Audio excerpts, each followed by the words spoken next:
Hi everyone. So my capstone project will be occupational therapy to address barriers to wellness for the blind and visually impaired community through clinician education, and my faculty mentor will be Steve. In terms of my site, I will be at Shirley Ryan Ability Lab, which is a translational research rehab hospital with a focus on applying research in real time. What that'll look like for me will be kind of different than what it typically looks like. So I will see a wide variety of populations. Shirley Ryan's website states that it covers stroke recovery, spinal cord injury, brain injury, pediatric rehab, cancer rehab, limb loss and impairment, and pain management. And so from my current understanding is that there's kind of like a floating vision OT, not with specially certified, but an occupational therapist that focuses in vision rehab. And so they kind of float between the floors depending on if there's a patient with low vision or blindness on each floor. So for me, that could include patients with recently acquired vision loss due to neurological impairment, or it could also be admission can be entirely unrelated to their visual impairment, such as a genetic visual impairment, and it's a patient coming in for rehab following limb loss. It will take place in the inpatient rehab setting, and then I also learned through some research that Shirley Ryan has a partnership with Spectrio's Institute for Low Vision. The institute serves as a comprehensive program for people of all ages with macular degeneration, diabetic retinopathy, glaucoma, and other vision impairments. It works in areas of assistive technology, employment adaptation, school outreach programs, driving evaluations, and research to support the blind and visually impaired community. From my understanding, this institute mainly focuses within the outpatient discharge settings of Shirley Ryan, but I hope to gain a more detailed understanding of their role within Shirley Ryan through my needs assessment in the future.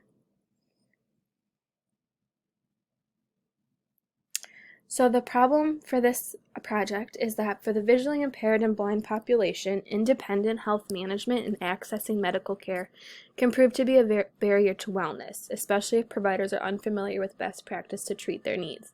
Therefore, some individuals in the population avoid seeking medical care, making preventable and treatable illness more prevalent in this population. Consequently, there is a need for practitioner training to address these barriers and make the healthcare experience more accessible for the blind and visually impaired community. To address this problem, my proposed experience is creating, implementing, and analyzing the effectiveness of a care protocol for allied health, nursing, medical, and support staff regarding practice standards and modules for supporting the visually impaired and blind community within the inpatient rehab setting. Through discussions with my site mentor, I envision this experience as patient care while also creating a care protocol based on evidence, staff accounts, and patient recommendation. Care protocol will then be disseminated through in-service education and print materials that will be distributed to staff. I also plan to determine the effectiveness of this care protocol through patient and staff accounts of both practical feasibility within the inpatient rehab setting and effectiveness of addressing the previously mentioned health barriers. Moving on to my specific capstone experience.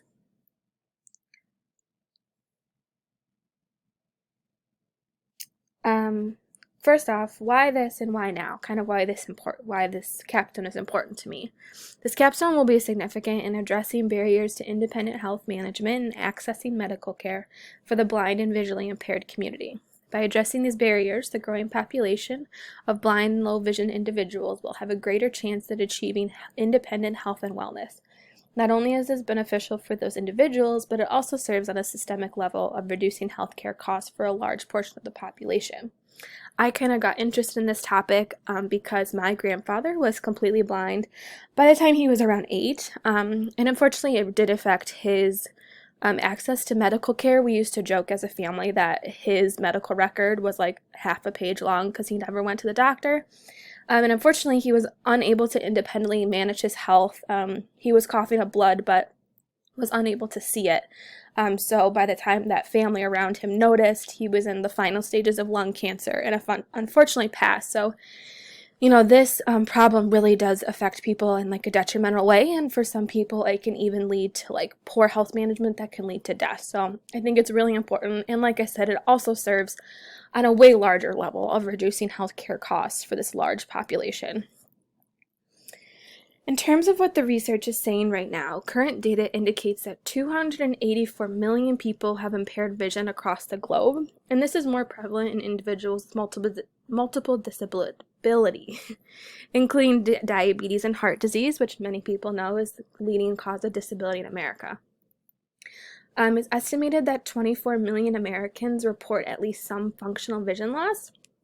Unfortunately, that statistic is all the way back from 2008. So there's kind of a gap in the evidence of what percentage or, amount of Americans have a functional vision loss currently.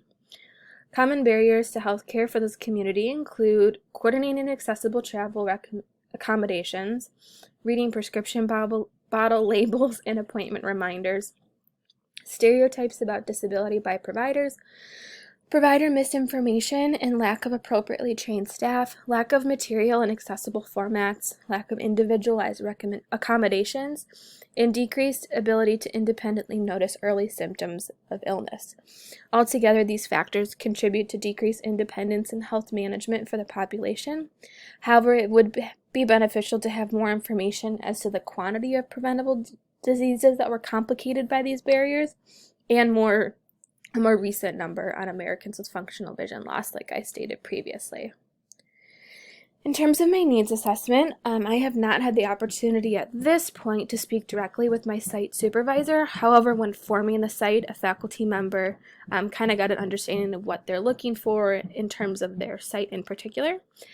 So what I know right now is that the facility and staff would benefit from staff education training on caring for the visually impaired and blind community within the inpatient rehab setting, and this population has barriers to wellness and healthcare as stated in the previous research.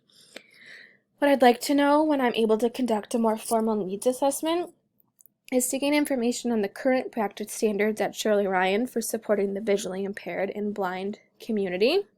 The average amount of patients that are visually impaired or blind at any time at Shirley Ryan, the common causes of blindness, and barriers that specific communities experience. I think it's really important to find the common causes because sometimes things are treated differently when there's a genetic visual impairment versus an acquired visual impairment, most often with a neurological basis. If it's more with the acquired, then most patients have no experience with vision loss, and that rehab takes a completely different role because they haven't yet had the opportunity to be at home and kind of see how their ADLs are impacted by their vision loss. So I think that's really important, is to kind of find what percentage is acquired versus genetic at Shirley Ryan. And then, as I stated previously, I'd also like to learn the role of Spectrios in the inpatient setting. Moving on to my learning objectives. Hold on, it's lagging. My first objective is to create, implement, and evaluate the effectiveness of staff training for evidence-based practice standards for addressing wellness and low vision needs within the visually impaired and blind community. My second objective is to increase clinical competency as to the needs of the visually impaired and blind community, particularly within the inpatient rehab setting. And finally, to determine current care standards for patients with visual impairments and blindness within the inpatient rehab setting. So more specifically, going into my first objective, my learning activities for this objective will include to maintain a literature review of evidence-based practice on best care standards for the population, hold in-services to present that evidence-based protocol, create and distribute the learning materials and surveys to OTs at Shirley Ryan on perceived effectiveness of care protocols, conduct staff interviews on perceived effectiveness, distribute, collect, and evaluate patient interview surveys on perceived effectiveness of care protocols. This will take place throughout most of my capstone projects, so between weeks 3 through 14. And then in terms of deliverables, for this objective, I should have summaries of evidence-based interventions and materials created to share with other OTs, presentation materials used at in-service, learning materials that were distributed to staff, completed surveys of both patients and staff, and data collected from surveys and interview. I don't expect this to cost too much out-of-pocket money beyond paper supplies and in-kind support. Moving on to my second objective, which is to increase clinical competency as to the needs of the visually impaired and blind community, particularly within the inpatient rehab setting. My learning objectives for this objective includes taking on a caseload of patients at Shirley Ryan, again, maintaining a literature review of evidence-based practice, and review understanding and managing vision deficits. It's actually a book that my faculty mentor had highly recommended as opposed to CEUs, just for the education-wise. Just by the way, it's organized and it's a little bit more accessible for me at this point. So I'm going to be doing that weeks 1 through 14, including preparation, kind of reviewing that book in preparation for my capstone, just because time will be tight once I start. For deliverables for this objective, I should have a log of hours spent delivering patient care, summaries of evidence-based interventions and materials created, and an electronic log of intervention ideas by deficit from that book that I had previously mentioned. I plan to kind of create like a Google folder of intervention and care protocols based on deficit from that book. That's kind of what Steve said is how it's organized. So I think it'd be really great to get organized prior to starting. So in terms of a budget, the book is $50, so that and then some in-kind support and some paper materials, and I should be good.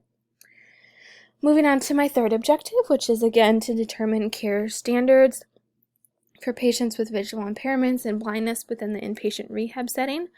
My learning objectives include to create and distribute a survey to OTs at Shirley Ryan to gather information on current care standards, conduct observations of OTs working with patients with visual impairment and blindness, and again to maintain a literature review of evidence-based practice related to current care standards. This will again take place throughout most of the capstone experience as well as preparation to make sure I am prepared. For deliverables, I should have a completed survey, data collected from the survey, summaries of observations, evidence table, and for budget, it will again just be paper supplies and in-kind support. So in summary, I hope to use this experience to address the barriers to independent health maintenance for the visually impaired and blind community through staff education in an inpatient research hospital. It's my hope that the protocol created could eventually be generalized to other inpatient rehab hospitals to address these barriers more systemically and avoid preventable disease within this population. And then those are my references. And let me know if you guys have any questions. Thanks for listening.